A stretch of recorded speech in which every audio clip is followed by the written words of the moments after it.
Hello friends, SK new business idea में आपका स्वागत है। चैनल पर नए हैं तो लाइक कीजिए, सब्सक्राइब कीजिए, साथ साथ बेल आइकॉन को प्रेस करना ना भूलें ताकि कोई भी आज मैं बताने वाला हूँ एक बहुत ही अच्छा बिजनेस आइडिया है जो कि पोहा के नाम से जाना जाता है और बिहार में तो लोग चूड़ा बोलते हैं उसको। तो इस चूड़ा के व्यवसाय में कितना स्पेस चाहिए, क्या क्या इन्वेस्टमेंट करना है, कैसे सेटअप होना है, क्या क्या न्यूट्रिशन है, आज हम जानेंगे पोहा के विषय में।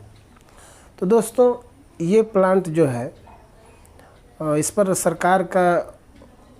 सरकार से लोन भी हो रहा है, तो इसको 30 से 50 हज़ार में सेटअप कर सकते हैं।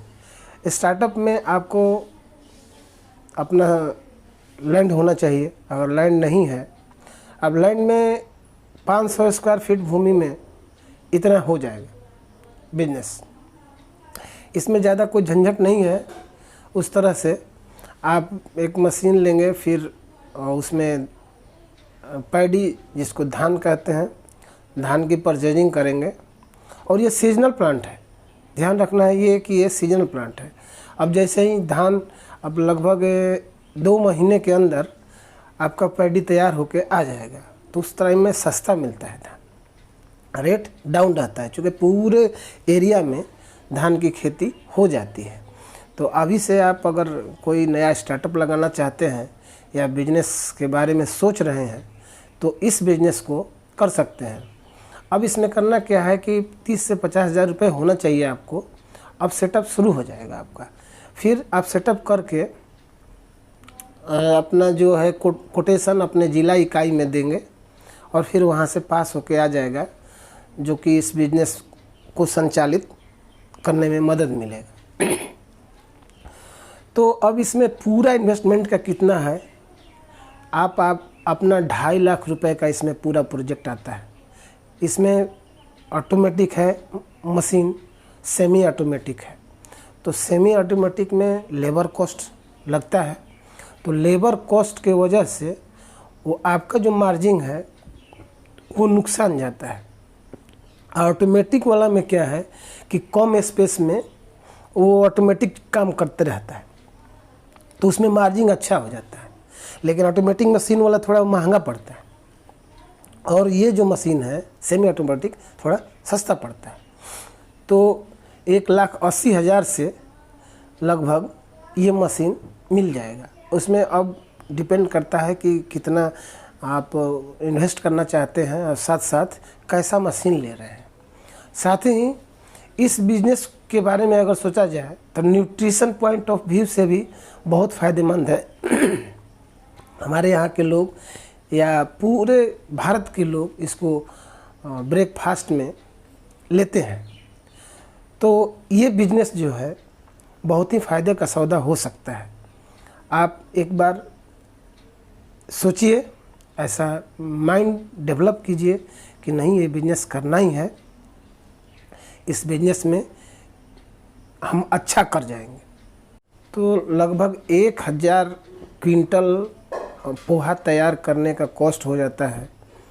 अब 6,50,000 का आपका रॉ मटेरियल ख़रीदा जाएगा, जो कि आप थोड़ा थोड़ा करके लेंगे। ऐसा नहीं है कि आपका बजट अगर 2.5 लाख में है तो उसके हिसाब से आप प्रोडक्शन करेंगे, लेकिन एक ऑलमोस्ट उसका जो है कैलकुलेट किया गया है, जो कि 6 लाख का धान खरीदेंगे और लगभग उसका ट्रांसपोर्टेशन में 50,000 के लगभग खर्च आता है। इस 6.5 लाख हो गया और करीब करीब 2 लाख रुपए 1,000 क्विंटल पोहा उत्पादन में खर्च आएगा। अब ये हो गया 8.5 लाख। 8.5 लाख का आप पोहा तैयार करेंगे तो इसमें आपको बेचेंगे 11 लाख का। अब ये डिपेंड करता है कि उस टाइम में रेट क्या है, पर आप अच्छी क्वालिटी देंगे, अच्छा ब्रांड बनाएंगे और बेस्ट क्वालिटी का प्रोडक्शन आपका आता है तो लगभग आपको 11 लाख का टोटल सेल होगा। तो इसमें 2.5 लाख, 1000 क्विंटल पर 2.5 लाख का लगभग बचत हो सकता है। अब ये डिपेंड करता है कि आपका प्लांट कैसा है। छोटा प्लांट है तो उसके हिसाब से सेल होगा, बड़ा प्लांट है तो उसके हिसाब से सेल होगा।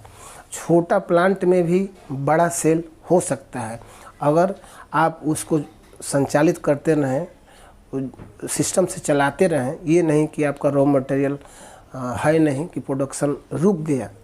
जब से स्टार्ट होगा तो उस सीजन तक जब आपके पास रॉ मटेरियल होना चाहिए। जब आपके पास रॉ मटेरियल रहेगा तो जब तक आपके पास रॉ मटेरियल होगा तब तक उसको चला सकते हैं और स्टोरेज करके फिर सप्लाई के लिए भेज देंगे। तो इस तरह से बिजनेस करके अपना सेटअप किया जा सकता है। तो दोस्तों, वीडियो कैसी लगी? अच्छी लगी तो लाइक कीजिए, सब्सक्राइब कीजिए, साथ साथ औरों को भी शेयर कीजिए। आज तक के लिए इतना ही। नमस्कार दोस्तों।